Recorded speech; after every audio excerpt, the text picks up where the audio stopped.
Hey everyone, ready to dive in. Today, we're all about unleashing the power of thinking big, taking inspiration from David J. Schwartz's book, The Magic of Thinking Big.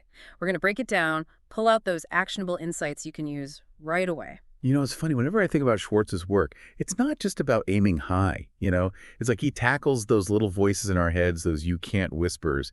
He's all about building that success mindset, not just dreaming about it. It's so true. And he calls those voices, those whispers, excusitis, right? And honestly, after reading this, I'm convinced it's everywhere. Like, it's more common than a cold. You think you're immune, then bam, you're blaming a bad night's sleep for not going after that promotion. Totally. It's incredibly contagious. And what's brilliant is how Schwartz breaks these excuses down, like into four main types: health, intelligence, age, and then there's luck. Each one lurking around, ready to trip us up before we even start. Okay, so let's start with health excusitis. Now, Schwartz isn't saying, hey, health challenges don't exist. He actually points out that we've all got something we could complain about, right? Absolutely, we all do. But, and here's the kicker, it's about how we respond. That's what makes all the difference. Big thinkers, they don't get stuck on limitations. They focus on what they can control, their attitude, the effort they put in. Choosing gratitude over, like, grievances, Yeah. right?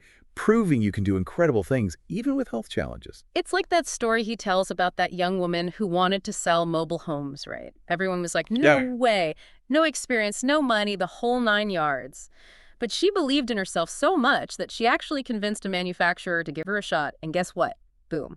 Over $1 million in sales. Let's talk about the power of belief. Hmm. She didn't let those obstacles, those no's, define her. And that's what it's all about. This isn't about pretending challenges don't exist.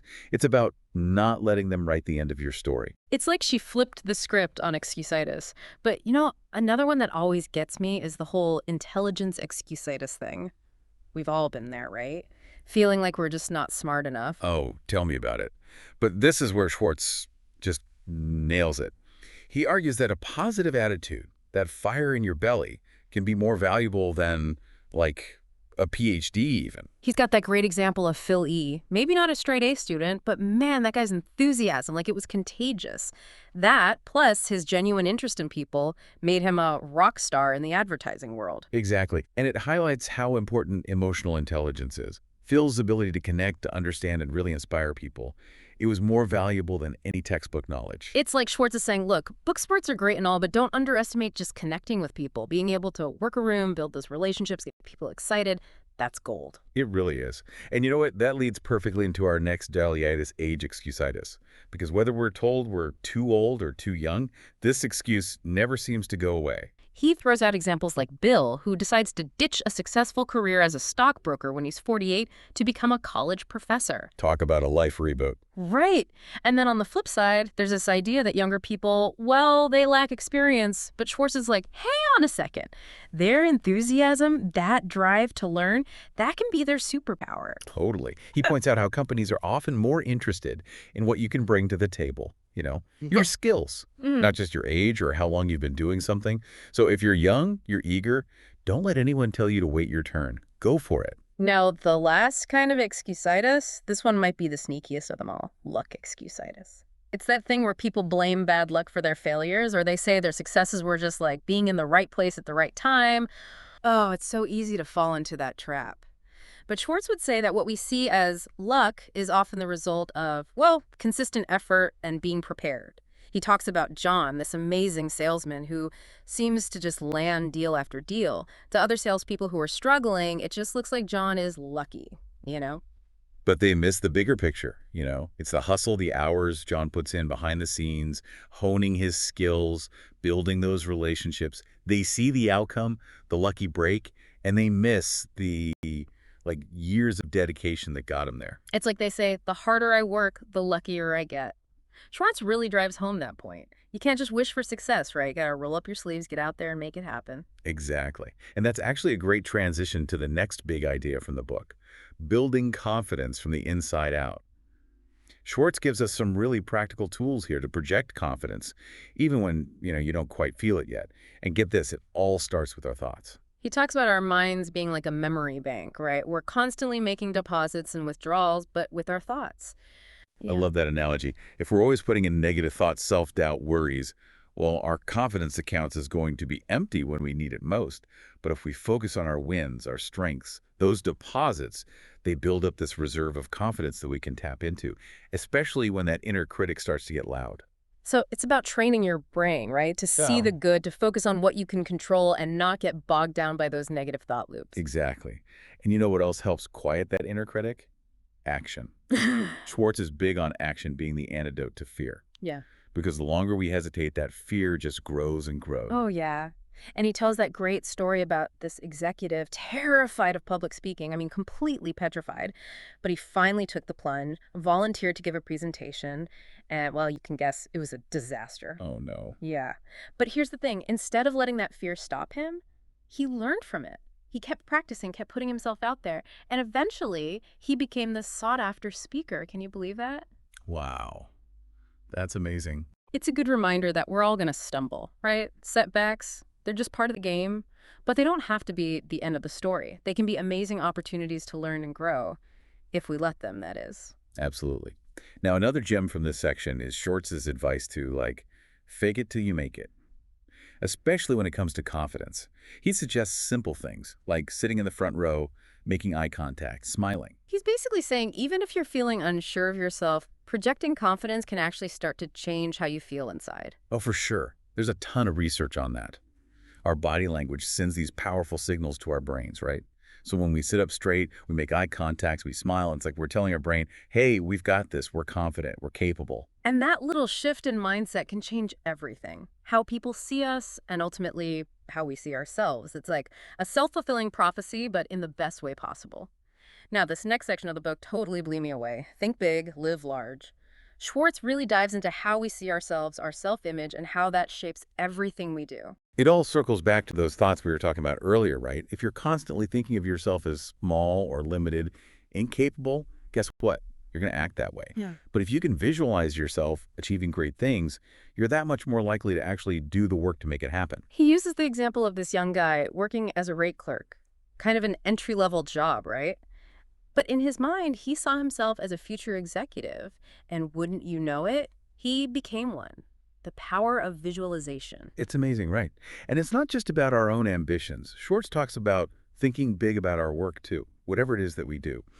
Even those tasks that seem kind of ordinary, they take on a whole new meaning when we see them as part of something bigger. It's like finding that purpose in everything you do. Suddenly, you're not just filing papers, you're a vital part of the team. You're contributing to something bigger than yourself.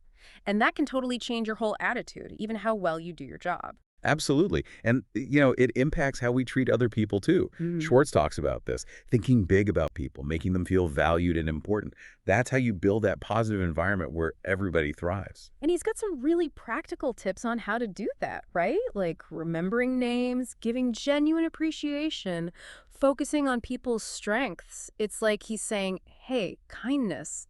It's not just being polite, it's a secret weapon. It all ties back to the last thing we want to leave you with today. And it comes in the last part of the book, turn defeat into fuel. Schwartz gets real here. Setbacks. They're just part of life. They're going to happen. But they don't have to define us. They can actually be what helps us grow, if we let them. It's all about how we look at it, right? He talks about this investor, lost a ton of money early on in his career, but instead of letting that crush him, he reframed it. Yeah. He decided to look at those losses as like a really expensive education in the stock market. It's brilliant. Turning what looks like failure into this valuable knowledge. And sometimes it takes more than just seeing things differently, right? Sometimes you got to be willing to completely switch gears. Right.